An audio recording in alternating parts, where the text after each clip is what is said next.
and even if it is an ant, that it is harmful. But on the broader side, Muslims normally what they do is they try to slaughter cows and everything. So they, according to him, that Muslims eat more of beef, mutton, and so is that not wrong? Because in both in Gita and Bible and Quran, everywhere you should show mercy to all animals. So, but that's not being followed. Brother asked a question that even killing an ant is wrong and killing living creature is wrong. So why do Muslims have non-veg by having mutton, beef, killing animals? Isn't it wrong? Shouldn't we show mercy? I do agree with the brother, the first part of his question. And I understand that he can understand English, but he cannot speak. There are many people there we have who can understand English, but cannot speak English, and they ask in Urdu. So I believe the brother can understand English, but he can't ask the question in English because he's more fluent in Tamil. As far as killing any living creature unnecessary, it's a sin even in Islam. Even in Islam, it's a sin to kill any living creature unnecessary. And there are hadith in which the Prophet has said, when a person was there making a bonfire, the Prophet said, don't make a bonfire there because there are ants. Shift the position. That means the Prophet also was worried that that bonfire may kill the ants. So he asked the Sahabas to shift the position so that the ants don't get killed. Now coming to a basic question, that why do Muslims have non-veg, killing animals for non-veg, etc. First, I have to tell you that a Muslim can be a very good Muslim even by being a pure vegetarian.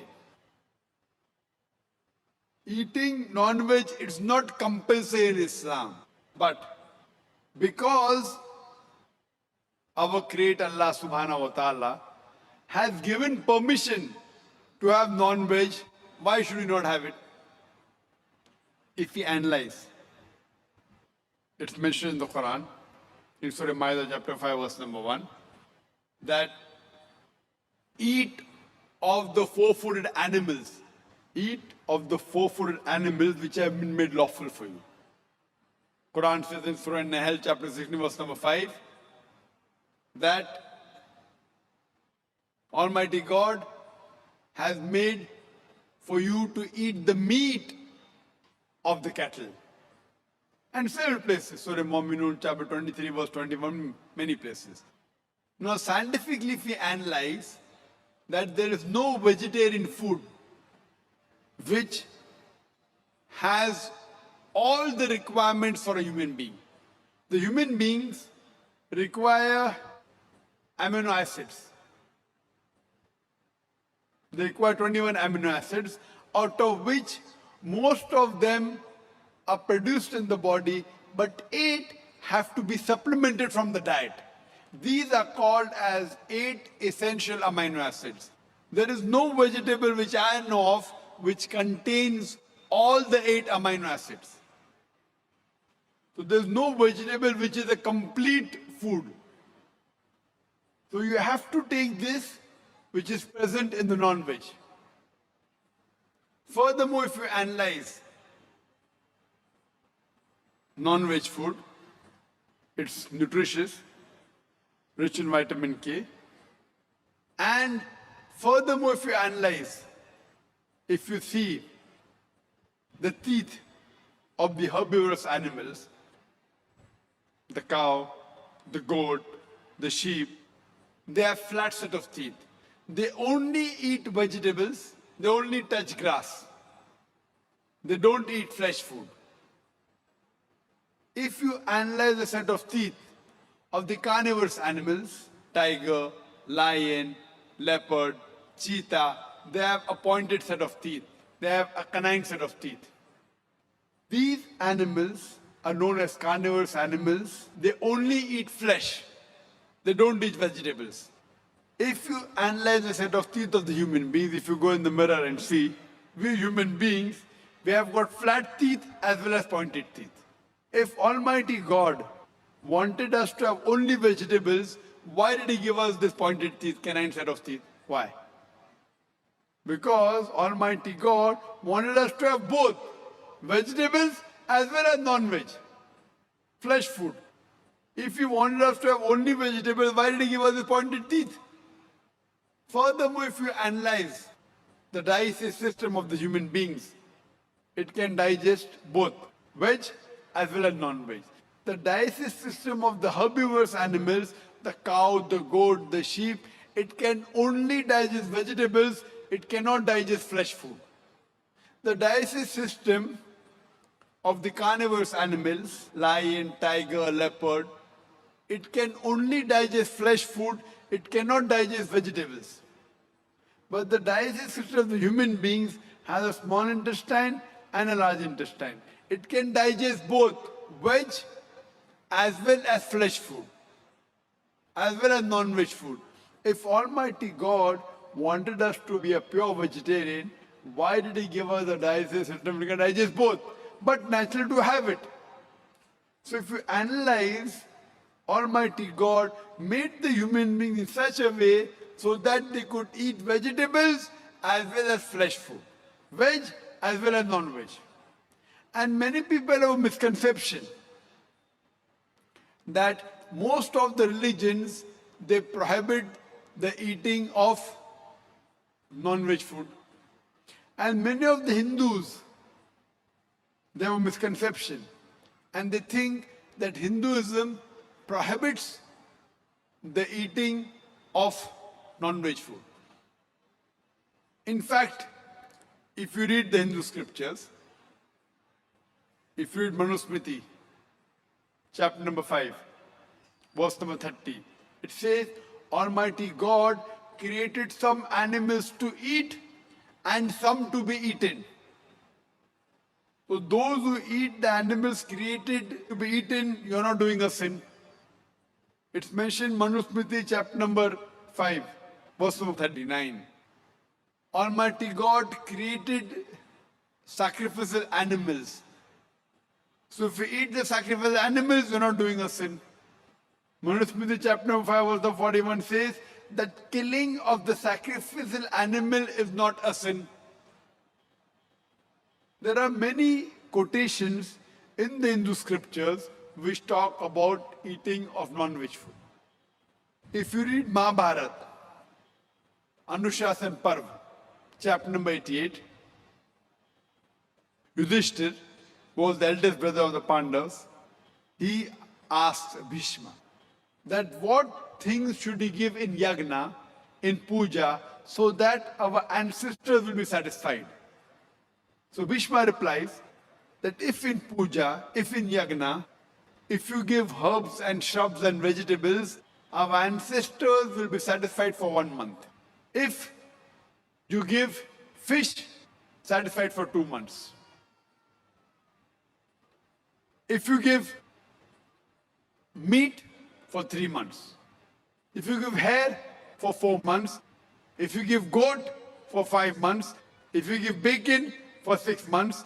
If you give deer, for 6 months.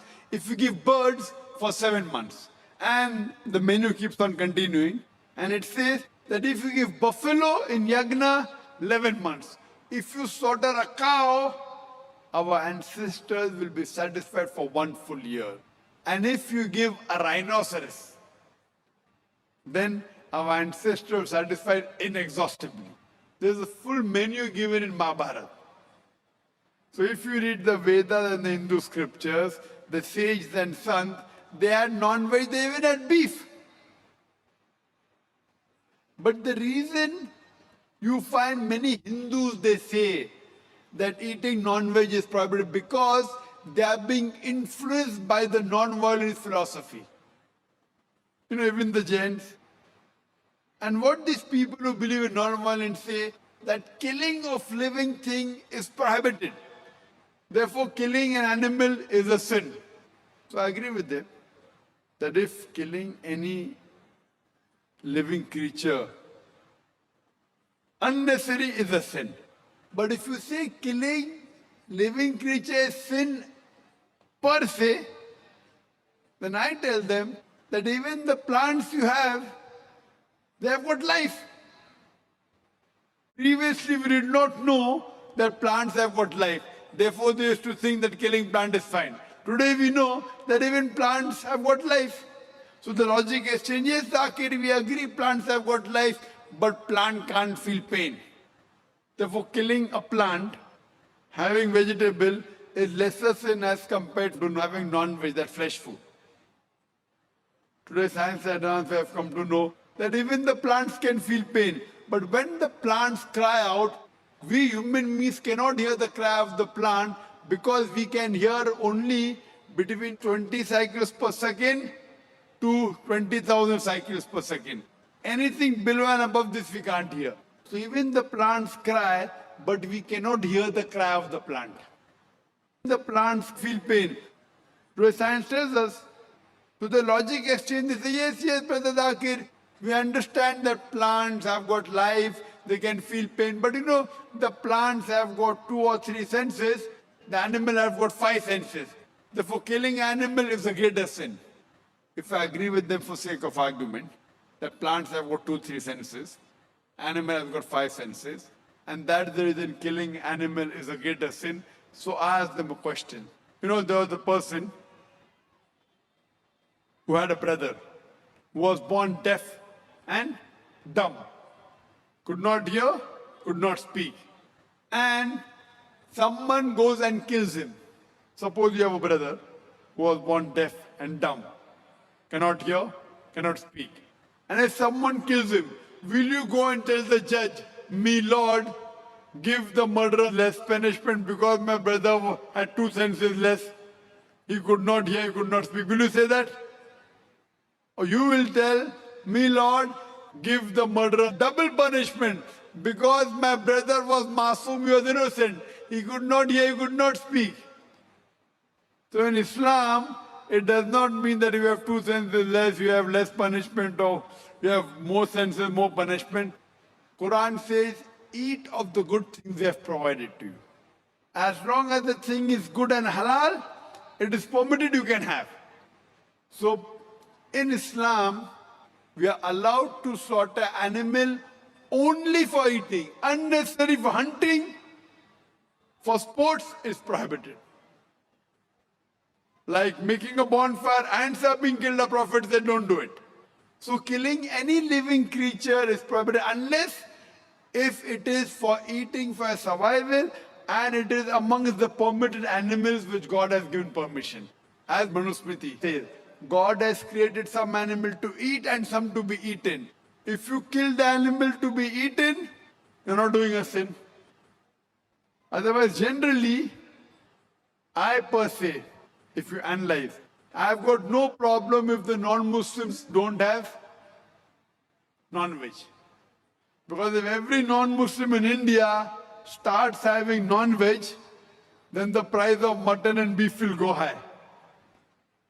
So I've got no problem if the non-Muslims don't have non-veg.